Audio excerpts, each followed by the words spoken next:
Every cruise line says they're the best. Their ads show empty pool decks and golden sunsets. Nobody shows you the 40-minute elevator wait or the cold pasta. So I did the work nobody else did. I went through hundreds of verified reviews from Cruise Critic, Trustpilot, and Consumer Affairs, all from the last 12 months. I tracked satisfaction scores line by line, and 6 major cruise lines have dropped significantly. I'm counting down from smallest decline to biggest, and the line at number 1 genuinely shocked me. Let's go.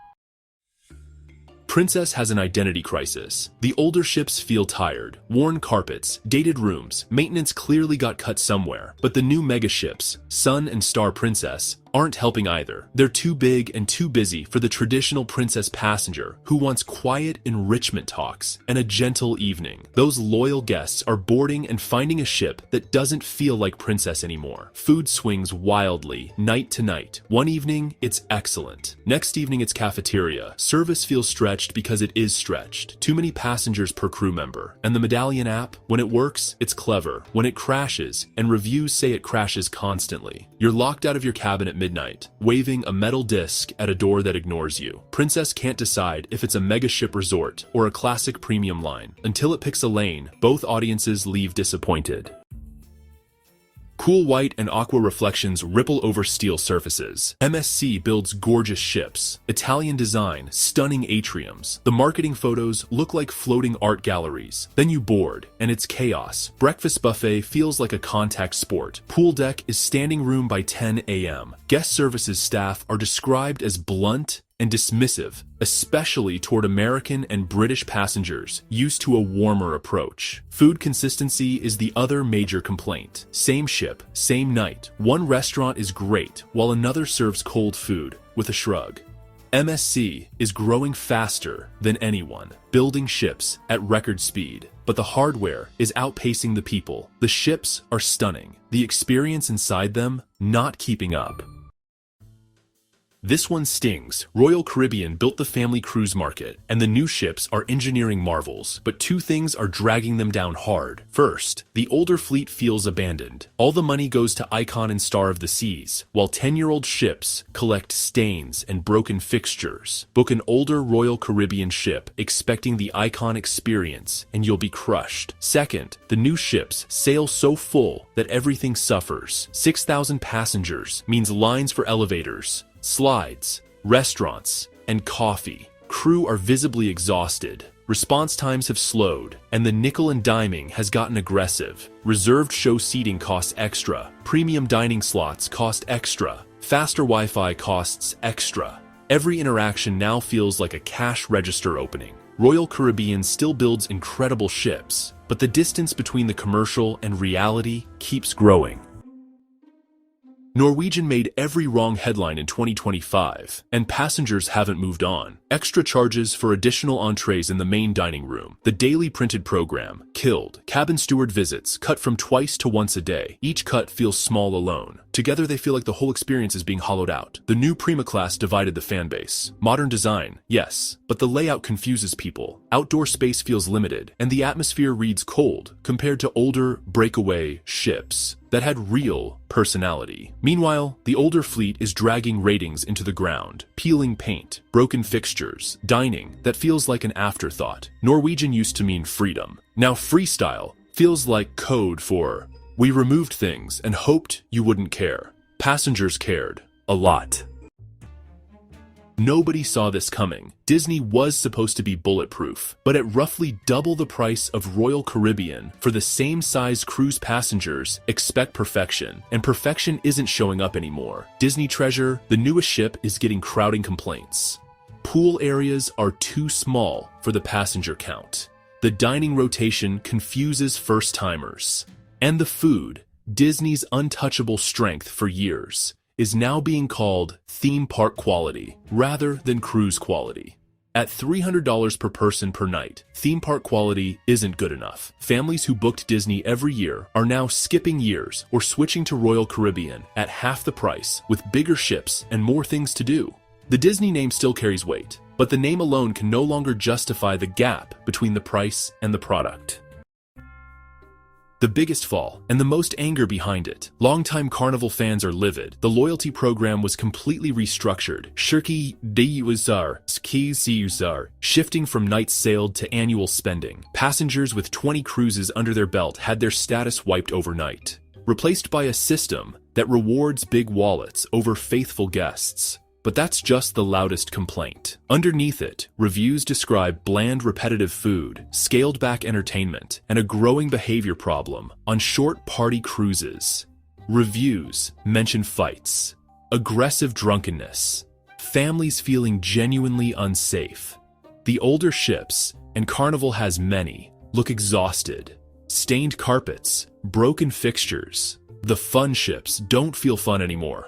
They feel neglected. Carnival still carries more passengers than any line on Earth, but carrying the most doesn't mean satisfying the most, and that gap has never been wider. 6 lines, 6 drops: Princess, MSC, Royal Caribbean, Norwegian, Disney, Carnival. But are any lines actually getting better right now? Yes, several are quietly climbing while these 6 slide. I broke it all down in this video right here, starting with the one that surprised me the most. See you over there. In 2026, the cruise map has changed. Cities have banned ships, prices for extras have hit all-time highs, and new laws in Alaska and Europe mean your dream itinerary might actually be a 3-hour bus ride to see a city for 90 minutes. I track these changes constantly so you don't end up spending thousands on a vacation that feels like work. And this year, there are 9 specific types of cruises I am personally steering clear of. Some of these will surprise you. Some might even include the cruise you've already booked. But I'd rather you hear this now than find out the hard way on day 1. Your brochure says Amsterdam. Your brochure says Valencia. Sounds incredible, right? But here's what's actually happening in 2026. Amsterdam has cut river cruise access by 50% and moved many ocean ship terminals further out. Valencia has banned megaships entirely to reduce congestion. So where do you actually dock? Rotterdam, IJmuiden, some distant industrial port you've never heard of, and then you spend 3 hours on a bus just to see the city for 90 minutes before turning around and getting back on that bus. The fix is simple. Before you book any European itinerary, check the docking location. If it says transfer required anywhere in the port description, that's your warning sign. You're not visiting that city, you're visiting a car park near it. Skip it. Juneau, Alaska has a brand new hard cap this year. 16,000 passengers per day. That's it. Santorini is enforcing even stricter daily limits. Now, your ship will still pull into port. They'll still let you off. But if you're on the 4th or 5th ship to arrive that day, every tour operator is already fully booked. Every bus is gone. Every kayak rental is taken. You'll walk around the duty-free shop at the pier, maybe grab a coffee, and then get back on the ship wondering why you paid extra for that Alaskan itinerary. The hack? Use a site like CruiseDig to check how many other ships are in port on your specific date. If it's more than 3 ships, expect problems. Plan your excursions 6 months in advance, or don't bother with that port at all.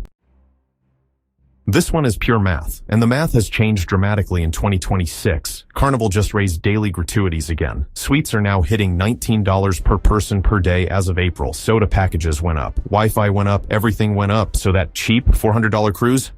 Let's add it up. $400 for the fare, $140 for gratuities, $150 for drinks, $100 for Wi-Fi. You're already at $790 before you've stepped foot on an excursion or eaten at a specialty restaurant. Here's the twist most people miss. A premium line like Celebrity or Holland America that includes perks in the fare is often actually cheaper in 2026 than a budget line once you add all the new fees. The sticker price tricks you. Do the full math before you book. New ships are exciting. They're shiny. They're all over social media. And in 2026, there are several major launches, including Legend of the Seas. Never book the first 5 sailings of a new ship. Supply chain delays are still plaguing 2025 and 2026 launches. Passengers on early sailings consistently report canceled shows, unfinished pool decks, restaurants that aren't open yet, and crew that are still learning the layout of the ship themselves. Let the influencers endure the shakedown cruises. You book 3 months later when everything is actually working. The ship will still be brand new, but the experience will be 10 times better. Patience pays. The Mediterranean in July and August used to be the dream. Sun, history, beautiful ports. But in 2026, it's regularly hitting 40 degrees Celsius. That's 104 Fahrenheit. And it's not just the heat anymore, it's the new tourist taxes. Venice and other EU hotspots are charging entry fees. So you're paying extra money to walk around in conditions so extreme that elderly passengers are frequently confined to the ship by the medical team. The better move? Go in May or October. Shoulder season. Same ports. Half the crowds. 20 degrees cooler. Or do what the smart money is doing in 2026. Cool cashioning. Norwegian fjords. Iceland. That's the huge trend this year. And for good reason. 3-night weekend sailings used to be a nice quick getaway. In 2026, they've become something else entirely. The travel trend this year is the meekend, micro weekend. Young professionals packing onto short cruises to party harder than they would at any club on land. It's loud. It's crowded. It's aggressive. Unless you are specifically there to party from Friday night to Monday morning, steer clear. You will not relax. You will not sleep. And you will come home more tired than when you left. If you want a short cruise that's actually restful, look at 4 or 5 night sailings instead. That one extra day filters out most of the party crowd. This is the one that's going to upset people, but you need to hear it. In 2026, lines like NCL, MSC, and Celebrity have massively expanded their ship-within-a-ship concepts. The Haven, the Yacht Club, the Retreat. On the newest ships, the best pools, the best views, and the best sun decks are now locked behind these premium areas. You book a standard balcony cabin thinking you have access to the whole ship. You arrive on day 1 and discover that the adults-only pool you saw in the brochure requires a $500 keycard upgrade. The forward-facing observation deck, VIP only. If you're booking a standard cabin, look for ships with open layouts where the best spots aren't gated off. Virgin Voyages does this well.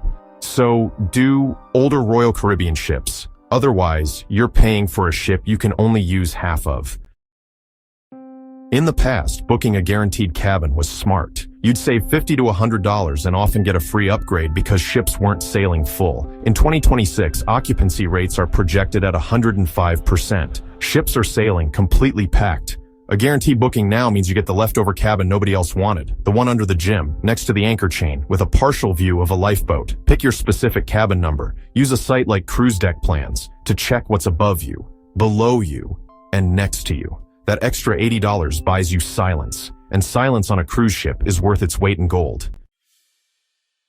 With Carnival's new Celebration Key open on Grand Bahama and Royal Caribbean expanding Perfect Day at Coco Cay, cruise lines are now pushing 7-day itineraries where 2 of your port days are private islands. Sometimes you even stay overnight at one. These stops are massive profit centers for the cruise lines. Expensive cabanas, overpriced drinks, paid add-ons everywhere. They're theme parks on sand, not authentic travel. You're not seeing the Bahamas. You're seeing a corporate resort with a beach attached. If you want culture, history, and real Caribbean experiences, look for itineraries that stop in Nassau, Freeport, or Bimini outside of the private zones. Or choose a line that doesn't own an island at all. Let's start at the bottom, the F tier. These are the lines I call the honeypots. They lure you in with a sticker price that looks too good to be true. You see a 7-night Caribbean sailing for $399. You think, how can I lose? Here is how you lose. Now, MSC has some of the most beautiful hardware at sea. Their ships are stunning. Swarovski crystal staircases, massive promenades. But pretty ships don't fix bad systems. In 2026, MSC is the definition of inconsistent. One week the food is decent. The next week, it's cold, bland, and inedible. One week the service is fine. The next week, you are waiting 45 minutes for a glass of water because they are chronically understaffed. And the cheap price? It's a myth. By the time you pay for the Wi-Fi that actually works, the drink package, because water isn't always free at dinner, and the daily gratuities, that $399 cruise is now $1,200. And you're spending your vacation fighting with guest services because your key card doesn't work. Unless you are booking their yacht club, which is expensive, the main MSC experience is a gamble I am not willing to take in 2026. If you are an American cruiser, Costa is likely a hard pass. It's a very specific European product. Smoking is more prevalent. The announcements are in 5 languages, so you never get a moment of silence. And the food options for the American palate are limited. Save your money. Avoid the headache. In 2026, F tier means frustration. Moving up to D tier, you can have a good time on these lines, honestly, but you're going to leave the ship feeling like you were shaken upside down for your loose change. I used to love NCL, but lately, they have turned nickel and dimming into like an Olympic sport. They market free at sea. Free drinks, free dining, free excursions. But nothing is free. You pay gratuities on the free drinks. You pay service charges on the free dining. And the free excursion credit is often just $50 off a $200 tour. But you know it gets worse. Want to race on that cool go-kart track? Pay up. Want to play laser tag? Pay up. Want to play mini golf on some ships? That's a charge to the room. Want a Starbucks? It's not included in the drink package. NCL ships are designed like floating shopping malls. There are walls everywhere blocking the ocean view, forcing you into venues where you have to spend money. The Haven, their suite class, is incredible. S tier, no question. But the standard NCL experience in 2026? It's a constant sales pitch. If you hate feeling like a walking ATM, honestly, stay away from the D tier. This is the controversial tier. These are the most popular cruise lines in the world. Millions of people love them. But, popularity does not equal quality. I have a soft spot for Carnival. They know what they are. They are the fun ships. They have the best quick service food at sea. Guy's Burgers, Blue Iguana Tacos, all free. The comedy clubs are great. The vibe is unpretentious. But the crowds. In 2026, Carnival ships are sailing at over 100% capacity. You will wait in line for food. You will wait in line for elevators. You will wait in line to get off the ship. The pool deck is a mosh pit of loud music, hairy chest contests, and chair hogs. If you are a college student, a young family on a budget, or a bachelor party, Carnival is S-tier fun. But if you are looking for relaxation, it's a C-tier nightmare. And here is the one that will make people angry. I am putting the mighty Royal Caribbean in the C tier for value. Yes, Icon of the Seas is an engineering marvel. Yes, the entertainment is Broadway quality. But the pricing model has broken. For 2026, a balcony on a new Royal Caribbean ship can cost $4,000 to $5,000 for a week. For that price, you should be getting luxury. You should be getting caviar and butler service.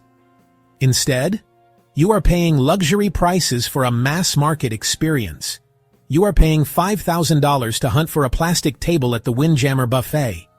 You are paying $5,000 to be told the comedy show is fully booked because you didn't reserve it 3 months ago on the app. The hardware is A tier. The value? It's C tier. You are paying for the marketing hype, not the experience. Now we are getting to the smart money. If you are tired of the noise, the upsells, and the go-karts, you move to these tiers. So, people think these are floating nursing homes. Or, it's just for old people. But honestly, that's just wrong. These are for people who know math. Princess has this medallion technology. Food and drinks delivered to you anywhere on the ship. No lines. The Wi-Fi? It's actually some of the best at sea. Now, Holland America? They've got the best live music, period. B.B. King's Blues Club, Rolling Stone Rock Room. The ships are traditional, sure. No water slides, no surf simulators, just great food, calm decks, and itineraries that actually go to cool places. So, if you want to see Alaska or Europe in 2026, these are your safe harbors.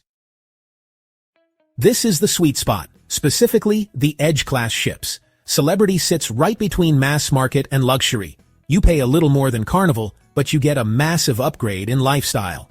There's the martini bar culture, the rooftop garden. The main dining room food is actually edible, sometimes even great. The service feels personalized. They aren't trying to sell you a scratch-off ticket every 5 minutes.